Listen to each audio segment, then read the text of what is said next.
Let's bring in the KZN Transport Department now. Spokesperson Ndabezinhle Sibiya is joining us.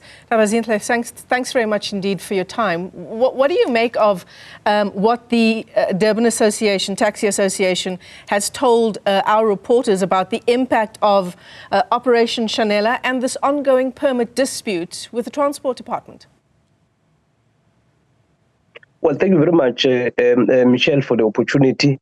Well, first and foremost, we wish to indicate to the people of KwaZulu-Natal and the country as a whole that in our system, which is audited by the Auditor General of South Africa, we've got about 4,000 to 5,000 permits that have not been collected by the taxi operators. Sometime in October, the MEC for Transport and Human Settlements, Siboniso Duma, had a meeting with the Durban Long-Distance Taxi Association, the leaders of the association. That meeting was also attended by, an entrepreneur who's well known in the, public transport industry, Uputi Mandla Gaba. He was part of that meeting. In that meeting, it was agreed that a team had to be established, team comprising of the leaders of the association as well as, the officials from the Department of Transport. That team was mandated to deal with three issues. Number one, the issue of permits. Number two, the issue of cars that were impounded by the law enforcement agencies. Operation Shanela,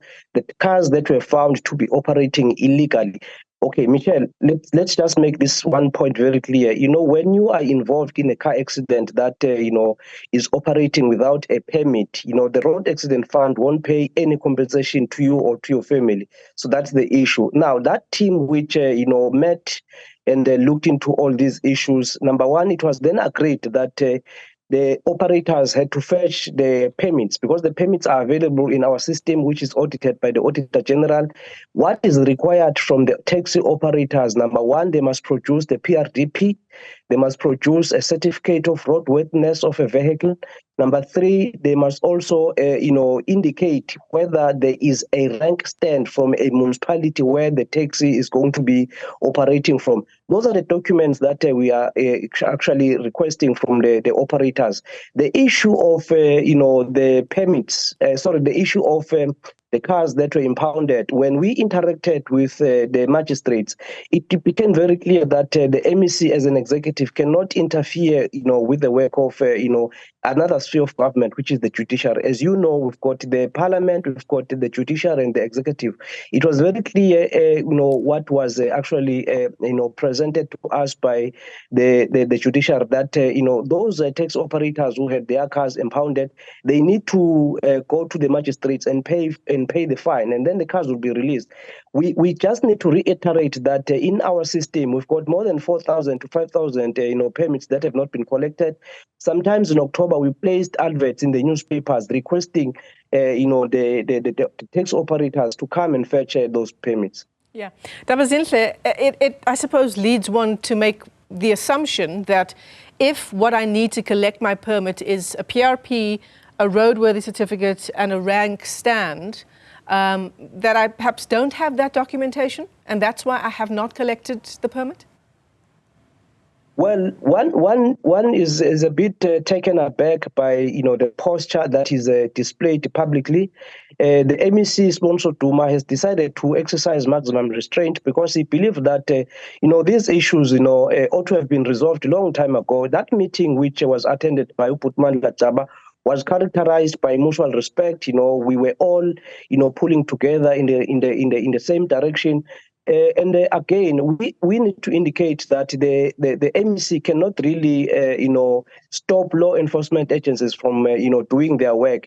As we speak, we've got, taxi operators that are phoning the MEC, phoning the department repeatedly, pleading with the MEC to protect them because they believe that they are the honest, entrepreneurs who've got all the necessary legal documents and they want to work. And they are also saying they were not consulted, last week, Friday. They just, saw on TV that, there was a strike in Durban, and they are saying They want to do what is in the interest of commuters. And another point that the MEC Siboniso Duma, made last night is that, look, it is very unfortunate that, a perception is created that the department is not really responding positive when in our records, which, are known publicly, the annual performance plan of the department does have an item on the issue of permits. And it's very clear, it's the matter that, came before legislature, all the parliamentarians, the lawmakers debated all these issues. What we want to say is that we are very committed to work with all stakeholders. The doors are open. The taxi operators that are operating, that want to operate the route between Durban and Joburg, they've asked for a meeting. The MEC is going to meet them on Thursday. They've said to the MEC they want to work with the department. They are not actually associated with the strike. They want to do what is in the interest of, the commuters. Okay, so what now in terms of the transport department? We're heading into the festive season. We've got hundreds of commuters who are stranded. They can't even get back home since Friday. I can't imagine that the option of walking back or trying to get where they need to go on foot is a safe option. How do we nip this in the bud? Well, I think the MEC is interacting with all other stakeholders, including the law enforcement agencies, to ensure that at least we are seen as the department and all other spheres of government to be working together. The doors of the MEC are open, as he pointed out in that meeting, and he has a responsibility on the other side of the coin, to protect the law-abiding, entrepreneurs. He has a responsibility to ensure that as we move towards the festive season, our roads are safe. The taxis that are going to be moving commuters, in and around KwaZulu-Natal, and those that will be moving out of KwaZulu-Natal have got all the legal permits. He has a responsibility to ensure that the public transport sector as a whole, is protected. Government cannot abdicate its responsibility, but at the very same time, we want to indicate that we are treating each and every sector of the economy with the utmost respect. We respect the taxi industry. We respect the taxi operators. We want to work with them. The doors are open, but at the very same time, we are expecting them to reciprocate and to work with us so that we are able to take the province forward. All right, let me thank you for your time. Ndabezinhle Sibiya is the spokesperson for the KZN Transport Department as that impasse between taxi operators and authorities continue. It's been ongoing since Friday.